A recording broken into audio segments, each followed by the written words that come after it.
Okay, I'll be going over my homework problems for the participation credit. I'm Grand Vavro. Thank you for listening. So I'll start with problem 1.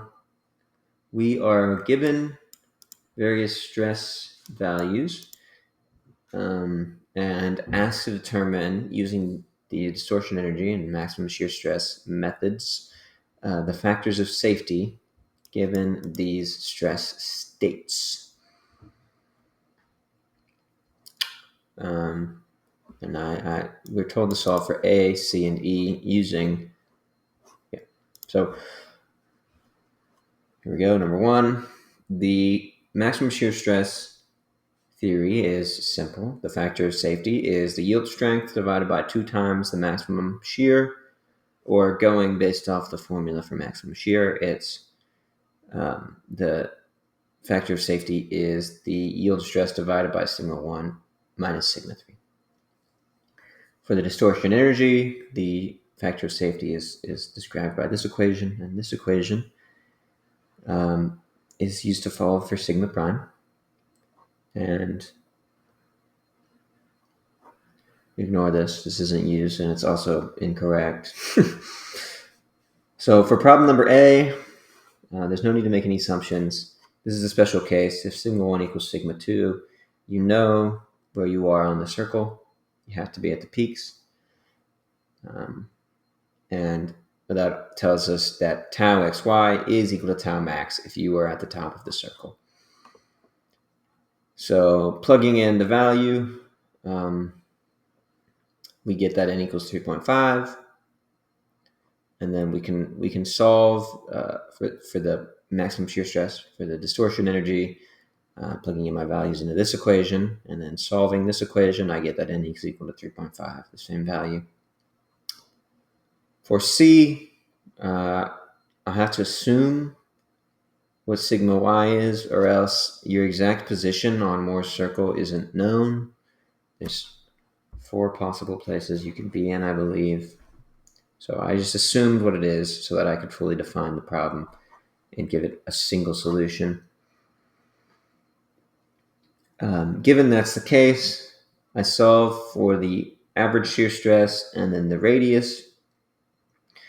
And the radius is equal to tau max, so I can plug that into this equation up here.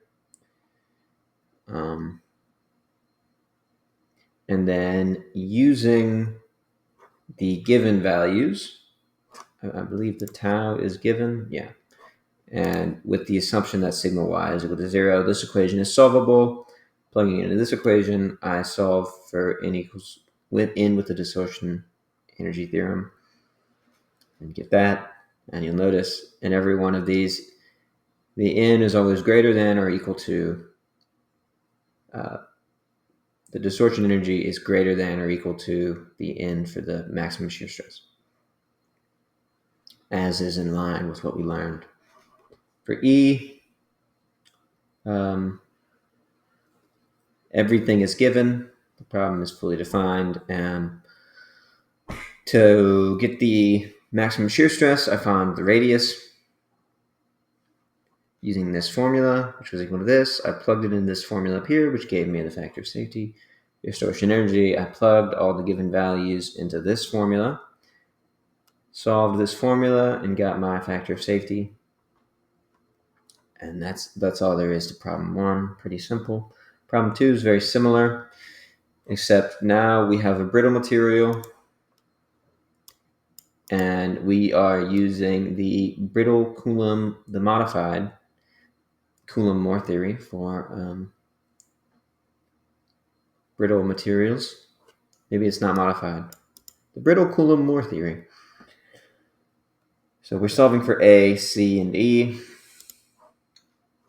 For number A and for C, I had to assume in order to fully define the problem. So I just assumed that the tau and the sigma y are equal to 0.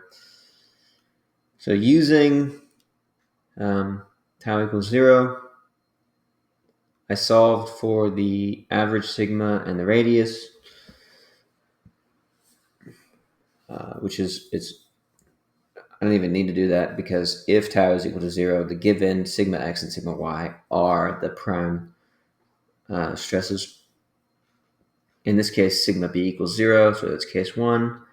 I use this formula to solve for n, which gave me 1.2.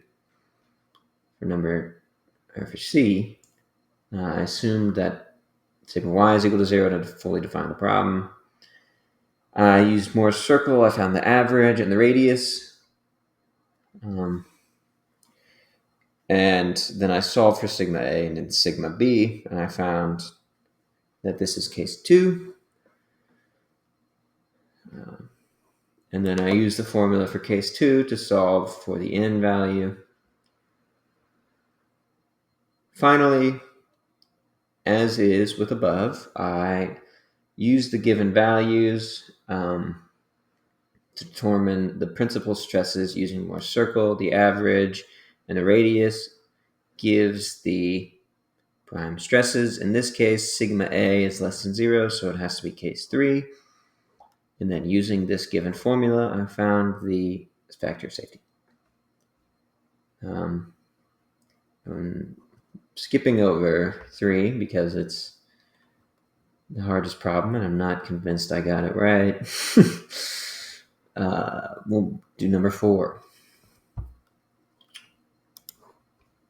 4 is similar to these problems up here where we're given stresses and we need to find the factor of safety, except we are given the description of a pressure vessel and we need to find the stresses ourselves, after which we find the factor of safety using the maximum shear stress and distortion energy theories. Note that there is no external pressure.